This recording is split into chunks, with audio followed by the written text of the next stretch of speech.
हम सब समय की महत्ता को पहचानते हैं। समय ही हमें बनाता है, समय ही हमें नष्ट कर देता है। कभी समय ठीक चलता है तो कभी बहुत ही खराब समय आता है। विचित्र बात यह है कि हम फिर भी समय को ही नष्ट करते हैं। स्मरण रखिएगा, समय केवल जाता है, कभी आता नहीं। इसलिए समय की प्रतीक्षा में समय व्यर्थ ना करें। जो भी करना है आज अभी इसी क्षण प्रारंभ करें। फिर चाहे वो किसी को सुख देना हो या स्वयं को बदलने का प्रयास करना हो, कुछ भी हो, विलंब ना करें, क्योंकि समय उसी का साथ देता है जो समय का सम्मान करता है। राधे राधे। मीठा पानी सबको भाता, परंतु खारा पानी किसी को नहीं भाता। अब सोचने वाली बात यह है कि मोती समुद्र की गहराइयों में ही बनता है। खारे पानी के मध्य में रहकर, हर क्षण भक्षकों से टकराकर, अपने अस्तित्व को दांव पर लगाकर ही सीप मोती प्रदान कर पाती। कभी सोचा है क्यों? क्योंकि बिना संकटों का सामना किए, बिना विषम परिस्थितियों में उलझे आपको सुख प्राप्त नहीं होगा। इसलिए निडर होकर संकटों का सामना कीजिए और मेरे साथ प्रेम से कहिए, राधे राधे। ये पुष्प देख रहे हैं आप? ये वही पुष्प है जिसका जीवन इस डाली पर आरंभ हुआ था। पहले कलिका बनकर फूटा, फिर धीरे धीरे मुख खोला, फिर अपने पंखुड़ियों का विस्तार किया, देखने वालों की आंखों में प्रशंसा देखी, मधु के लिए तितलियों को ललचाया और फिर डाली से टूटकर नीचे गिरा हुआ पाया। क्यों? नियति ने ऐसा क्यों किया? सोचिए। क्योंकि उस डाली पर टिके रहना इस पुष्प के जीवन का ध्येय कभी था ही नहीं। अब या तो ये पुष्प देवताओं के मस्तक पे सुशोभित होगा, या किसी स्त्री के आभूषण में गूंथा जाएगा, या किसी के प्रेम प्रदर्शन का माध्यम बने। देखिए, जीवन में लक्ष्य को पाना है तो यात्रा से भय नहीं होना चाहिए। अपना अस्तित्व बनाना है तो उनकी छाव से दूर जाना ही पड़ेगा जिन्होंने आपको अस्तित्व में लाया। यही जीवन की निरंतरता। राधे राधे।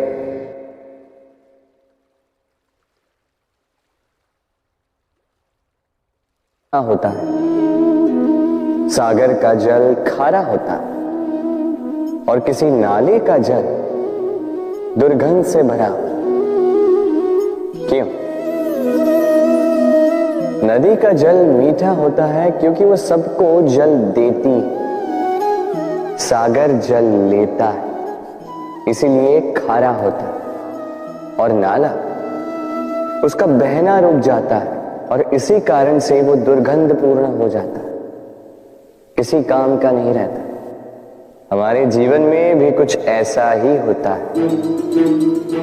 यदि नदी की भांति जीवन में कुछ देना सीखो तो जीवन में मिठास बनी रहेगी। यदि सागर की भांति बांटने के स्थान पर केवल संचय करते रहो तो मन में खटास बढ़ती रहेगी। और यदि नाले की भांति बहना छोड़ दो, कर्म करना छोड़ दो तो किसी काम के नहीं रहोगे। इसलिए बिना किसी विराम के कर्म करते रहो और जो कुछ भी आपके पास है उसे बांटना सीखो। मन प्रसन्न होकर बोलेगा, राधे राधे। मनुष्य में एक बड़ा ही विशेष गुण पाया जाता है, मूल्यांकन करना। क्या महंगा है, क्या सस्ता है। जिसे खरीदने के लिए अधिक धन लगे, अधिक परिश्रम लगे, वो महंगा। जिसे खरीदने के लिए कम धन, कम परिश्रम लगे, वो सस्ता। परंतु क्या यही पूर्णतः सत्य है?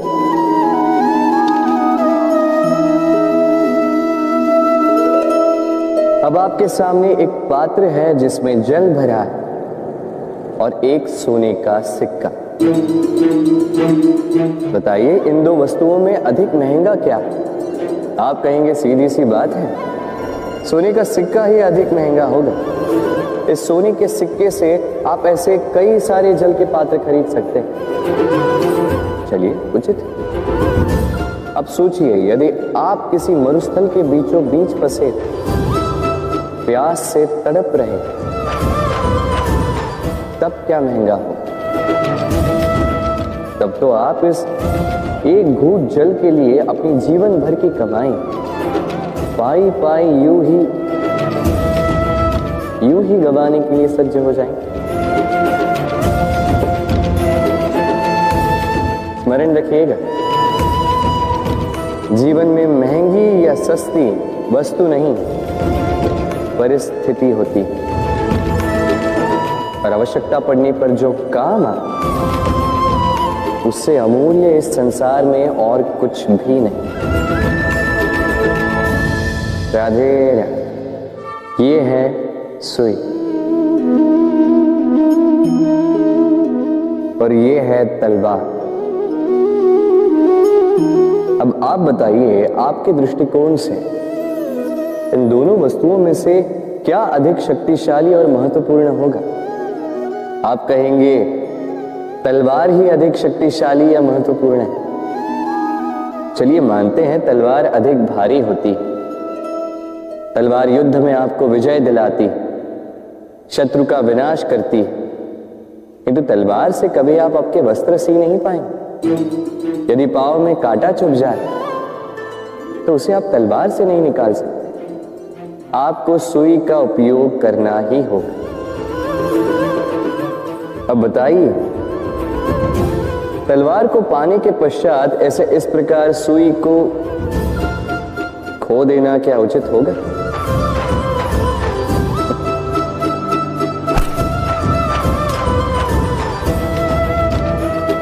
इसी प्रकार जीवन में संपन्न मित्र पाने के पश्चात आपके उन मित्रों को ना खोइए जो कम संपन्न हो, दरिद्र,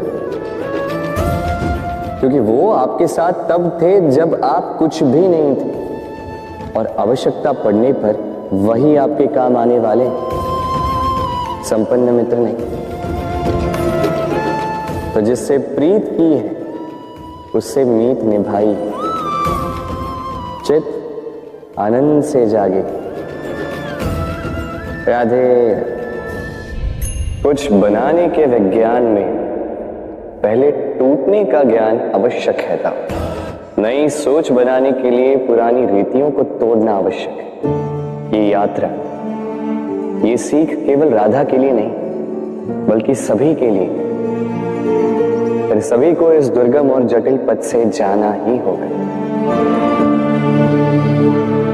मनुष्य भावनाओं में बहकर कभी कभी ऐसे अनुचित निर्णय ले लेता है जिसके कारण वो जीवन भर पश्चाताप करता है, किंतु जब कुछ खो कर पाता है उसे वो सहेज कर रखता है। बबूल का पेड़ कितना विशाल होता है, पीपल का पेड़ भी विशाल होता है, किंतु क्या आपने कभी सोचा है क्यों बबूल के पेड़ को काट के उसका उपयोग किया जाता है और क्यों पीपल के पेड़ को पूजा जाता है? इसलिए क्योंकि पीपल का पेड़ उसके नीचे बैठे पथिक को छाया देता है, अपनी डाली पर असंख्य पंछियों को बसेरा देता, किसी को कांटे चुभाकर दूर नहीं करता बल्कि उसे शीतल छाया देकर उसकी थकान हर लेता। इस संसार में यदि आपको सम्मान पाना है तो पीपल की भांति ही बनना होगा। कुछ देना सीख, आनंद, सुख, शीतलता बांटना सीखो, और कांटों की भांति कभी किसी को कष्ट ना दे। सम्मान स्वयं चल के आपके पास आएगा और मन प्रसन्न होकर बोलेगा राधे राधे। हम सब ये मानते हैं कि हमें जीवन में कभी ना कभी किसी न किसी स्थान पर प्रेम होता ही, फिर चाहे वो माता पिता को संतान से हो ज्ञानी को ज्ञान से हो, किसी कलाकार को कला से हो, आदि इत्यादि। किंतु क्या वास्तव में ये प्रेम ही है? मोह भी तो हो सकता है। अब आप पूछेंगे कि प्रेम और मोह में अंतर क्या है? अंतर है बंधन का, जो आपको बांधे वो मोह है, प्रेम नहीं। प्रेम वो जो आपको मुक्त कर विकास की ओर भेजे। चलो आपको एक उदाहरण देता हूं। कुछ माता पिता अपनी संतान को किसी अन्य नगर में पढ़ने के लिए भेज नहीं पाते, अपनी संतान को उसके मित्रों के साथ खेलने के लिए भेज नहीं पाते, चिंतित रहते हैं कि कहीं उनकी संतान को पीड़ा ना पहुंचे, और इसीलिए उसे बांध के रखते हैं। ये प्रेम नहीं है, ये मोह है। क्योंकि यदि ये प्रेम होता तो वो चाहते कि संतान माता पिता की छांव से बाहर निकलकर इस संसार को देखे, उसे समझे, उससे ज्ञान ले, अपनी अनुभवों से सीखकर अपना स्वयं का एक व्यक्तित्व बनाए। स्मरण रखिएगा, मोह से भय पैदा होता है और प्रेम से केवल आनंद। इसीलिए बांधिए मत, मुक्त कीजिए, क्योंकि यही प्रेम है। राधे राधे। संसार में संबंध बहुत ही महत्वपूर्ण होते हैं। अब प्रश्न ये उठता है कि संबंध कैसे होने चाहिए। संबंध शब्द के प्रारंभ में ही सम शब्द आता है। सम अर्थात समानता। तो किसी के साथ संबंध निभाते हुए इतना मत झुकिए कि उठने के लिए किसी के सहारे की आवश्यकता पड़ जाए। स्मरण रखिएगा, जो झुकाना चाहे वो कभी संबंध निभा नहीं पाएगा। संबंध उसी के साथ जोड़िए जो आपको समान माने, आपको सम्मान दे, क्योंकि सम्मान से ही संबंध पनपेगा और बढ़ेगा। राधे राधे। कभी सोचा है, जब माता संतान को जन्म देती है तो क्या होता? 9 माह का गर्भ, प्रसव की तीव्र पीड़ा। कहते हैं ये पीड़ा इतनी भयंकर होती है कि मानो जैसे संतान के जन्म के साथ माता को भी एक नया जन्म मिल जाता है, और इस जन्म के साथ अंत होता है माता की पीड़ा। किंतु यदि आप दृष्टिकोण बदलकर देखें तो आप ये समझेंगे कि पीड़ा का ये अंत एक अपार आनंद का प्रारंभ है।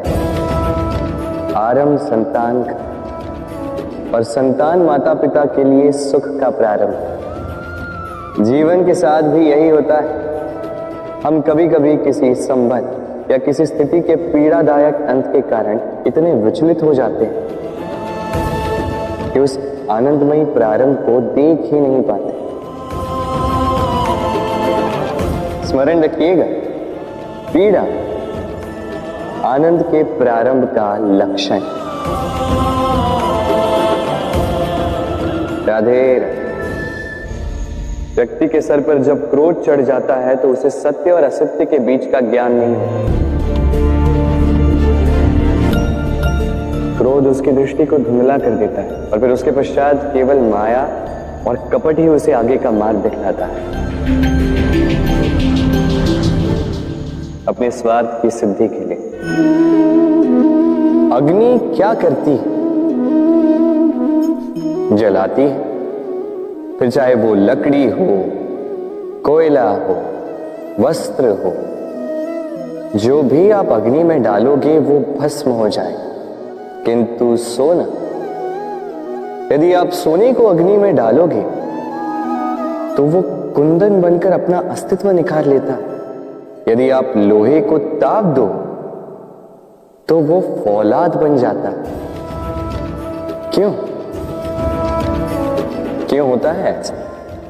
क्योंकि उनके भीतर की अग्नि उनको जलाने वाली अग्नि से अधिक तीक्ष्ण होती है। ये अग्नि है निश्चय की, ये अग्नि है पवित्रता की। यदि आपका निश्चय दृढ़ हो आपके विचार पावन तो कुंदन बनकर निकलोगे, फौलाद बनकर निखरोगे, भीतर से बल पाओगे और कोई आपके साथ अनिष्ट नहीं कर पाएगा। राधे। व्यक्ति का जीवन क्या है? अब आप कहेंगे जन्म और मृत्यु के बीच का समय। और मृत्यु कब होती है? जब व्यक्ति श्वास लेना छोड़ दे, हाथ पांव चलाना छोड़ दे, सोचना छोड़ दे। ऐसा नहीं। देखिए, जल की मृत्यु तब नहीं होती जब वो सूख जाती। जल की मृत्यु तब होती है जब वो प्यास बुझाना बंद कर देती है। सूर्य की मृत्यु तब नहीं होती जब उस पर ग्रहण लग जाए या जब सूर्यास्त हो जाए। सूर्य की मृत्यु तब होती है जब वो भविष्य में इस संसार के जीवों को प्रकाश की आशा देना छोड़।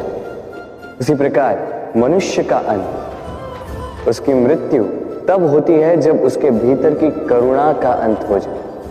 करुणा वो भाव है जो मनुष्य को मनुष्य बनाए रखती है, जो एक मनुष्य को किसी और मनुष्य का कष्ट, उसके आवश्यकता का अनुभव कराती है, जो उसे बल देती है किसी और की सहायता करने के लिए, उसे पात्र बनाती है इस सृष्टि का नियंता बनने के लिए।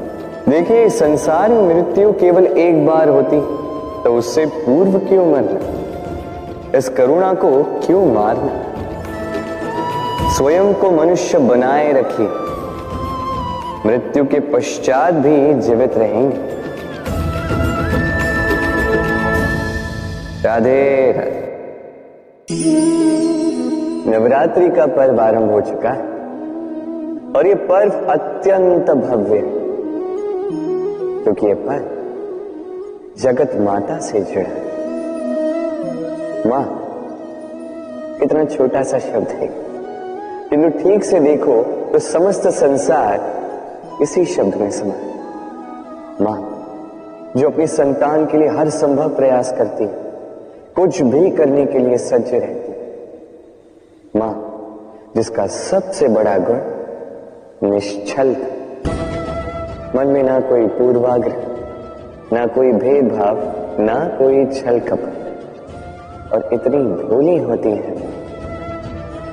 संतान भले ही झूठा रो दे, मां को लगता है कि कदाचित वास्तव में भूख लगी होगी।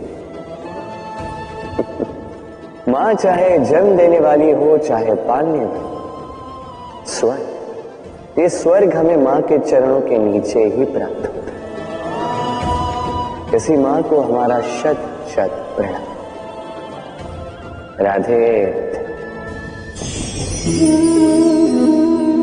सहनशीलता मां का दूसरा सबसे बड़ा गुण। कहते हैं कि धरती से अधिक सहनशील और कोई नहीं। उसे खोदने के पश्चात भी धरती हमें फसल देती है, किंतु मां, ये मां धरती से कम सहनशील नहीं। तनिक सोचिए, 9 माह तक संतान को अपनी कोख में रखना, क्या ये सहनशीलता कोई पुरुष दिखा सकता? क्या ये सहनशीलता कोई पिता दिखा सकता है? स्त्री में शील भले, सहनशीलता की परिभाषा उसे मां बनने के पश्चात प्राप्त होती है। स्वयं का अस्तित्व भुलाकर संतान का अस्तित्व बनाती है। शिशु की लात खाकर भी आनंद से उसे दूध पिलाती है।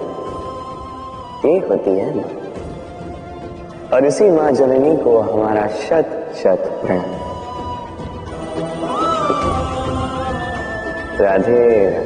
कहते हैं सबकी सीमा होती है, कठिनाइयों की, पीड़ा की, संकट की, अंधकार की भी। यदि किसी की सीमा नहीं होती तो केवल कड़े परिश्रम की।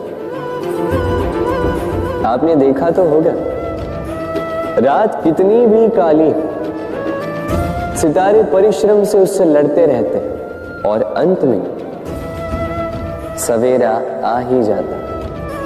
आंधियां पंछियों के बसेरे को तहस नहस कर देती, किंतु पंछियां अपने परिश्रम से उसे पुनः बना ही लेती,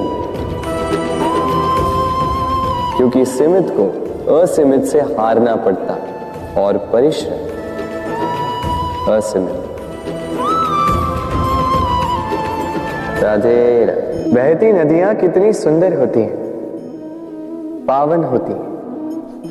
जहां से जाती है वहां एक नया जीवन प्रदान करती, धरा को सींचती, अकाल को दूर रखती, और कदाचित इसीलिए नदी को मां समान पूजा जाता है। किंतु क्या कभी आपने सोचा है कि नदी जन्म कैसे लेती? क्या ये प्रारंभ से ही इतनी विशाल और वेगवती होती? नहीं, वर्षा की छोटी छोटी बूंदें गिरकर मिलती एक सूक्ष्म धारा बनाती। ये धारा पर्वतों के हिम को काटते हुए, स्वयं में पिघलाते हुए, जल प्रपातों से गिरती, चट्टानों से टकराती और फिर जाके नदी बनती। इसी प्रकार ऐसे ही सीधे सीधे कोई महान नहीं बन जाते, छोटे छोटे प्रयास मिलकर एक विशाल व्यक्तित्व बनाते। इसलिए जीवन में प्रयास करते रहिए, अस्तित्व अपने आप ही बन जाए। राधे राधे।